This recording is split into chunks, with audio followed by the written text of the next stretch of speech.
අයිබෝන් සුබ දවසක් හැමෝටම. අද වීඩියෝ එකෙන් අපි සාකච්ඡා කරන්න බලාපොරොත්තු වෙන්නේ 9 ශ්‍රේණියේ 22 වෙනි පාඩම කුලක පාඩමේ පුනරීක්ෂණ අභ්‍යාසය. පළවෙනි ගාන. පළවෙනි ගානේ දීලා තියෙනවා පහත සඳහන් එක් එකතුව කුලකයක් දයි නිර්ණය කරන්න.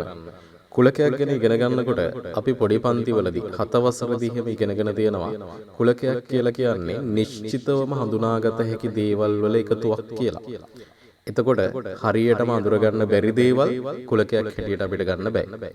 අපි බලමු පළවෙනි කොටස. 0.34 4 ගුණාකාර.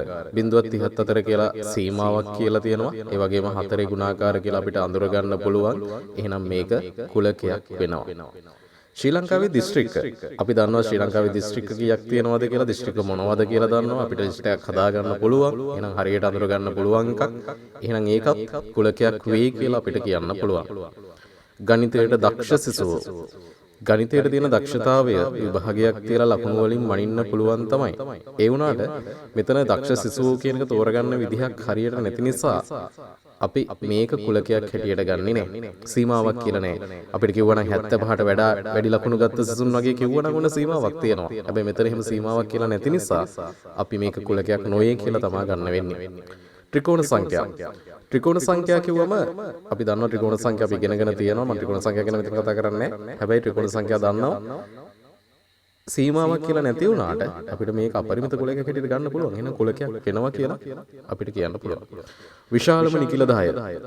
නිකිල කියලා කිව්වම ඒකේ සීමාවක් අපි ඉගෙනගෙන නැහැ. අනන්තය දක්වා තියෙනවා කියලා කියලා තියෙන්නේ. එහෙනම් විශාලම නිකිල 10 අපි දන්නෙත් නැහැ. කුලකයක් වෙන්නේ නැහැ. අපිට හරියට අඳුර ගන්න බැරි නිසා ඒක කුලකයක් කියලා ගන්න විදියක් නැහැ. දෙවෙනි ප්‍රශ්නය. පස් සඳහන් එක් කුලකය අවයව සහිතව ලියා එහි අවයව ගණන ලියා දක්වන්න කියලා කියනවා. ඒ බිඳුව සිට 20 තෙක් පහේ ගුණාකාර අපි දන්නවා පහේ ගුණාකාර කියන්නේ 5 10 15 20 20ත් අයිති වෙනවා 20 තෙක් කියලා කියන නිසා ඒ වගේම ඒ කුලකයේ අවයව සංඛ්‍යාව 4යි කියලා අපිට දක්වන්න පුළුවන්. B කියලා කුලකයක් දීලා තියෙනවා. ඉංග්‍රීසි වචනයක් දීලා ඒ වචනේ සෑදී යකිත අකුරු. එතනදී අපි නීතියක් දන්නවා මොකක්ද? කුලකයක අවයව ලියනකොට එකම අවයවය දෙවරක් ලියන්නේ නැහැ කියලා.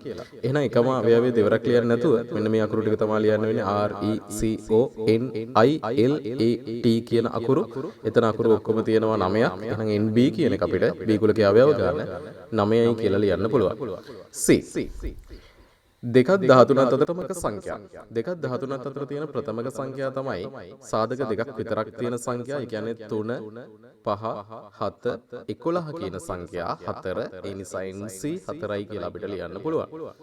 0.37 අතර ඇති ප්‍රථමක සංඛ්‍යා දෙකක ගුණිතයක් ලෙස ලිවිය හැකි නිකිල. 4 කියන නිකිලය දෙවරක් දෙක කියලා ලියන්න පුළුවන්. ඊට පස්සේ 6 දෙවරක් 3 කියලා, 9 කියන එක 3 වරක් 3 කියලා ලියන්න පුළුවන්. 10 දෙවරක් 5 කියලා ලියන්න පුළුවන්. ඒ වගේම 14 කියන එක දෙවරක් 7 කියලා ලියන්න පුළුවන්. 15 කියන එක 3 වරක් 5 කියලා ලියන්න පුළුවන්. එතකොට මෙන්න මේකේ අවයව තියෙනවා 6ක්. එහෙනම් අපිට ND සමානයි 6යි කියලා ලියන්න පුළුවන්. D කුලකයේ අවයව ගන්න 6යි. ඊට පස්සේ තුන්වෙනි ප්‍රශ්නේ. D 5 10ත් අතර පූර්ණ සංඛ්‍යා. මෙම කුලකයට අනුව D වල අවයව ලියන්න කියනවා. 5 10ත් අතර තියෙන පූර්ණ සංඛ්‍යා ටික තමයි 6 7 8 9 කියන අවයව.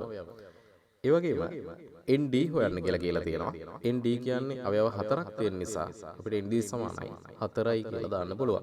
ඔන්න ඔය විදිහට තමයි මේ ගැටලු ටික සාකච්ඡා කරගන්න වෙන්නේ. හතරවෙනි ප්‍රශ්නෙත් කියනවා අභිශුන්‍ය කුලකයේ ලැබෙන කුලක තුනක් ඉහත හඳුන්වා දුන් පළමු ආකාරයෙන් නම් විශේෂ ලක්ෂණයක් සහිතව විස්තර කිරීමක් හැටියට ලියන්න කියන්නේ. අභිශුන්‍ය කුලකයක් කියන එක අපි ඉගෙනගෙන තියෙනවා.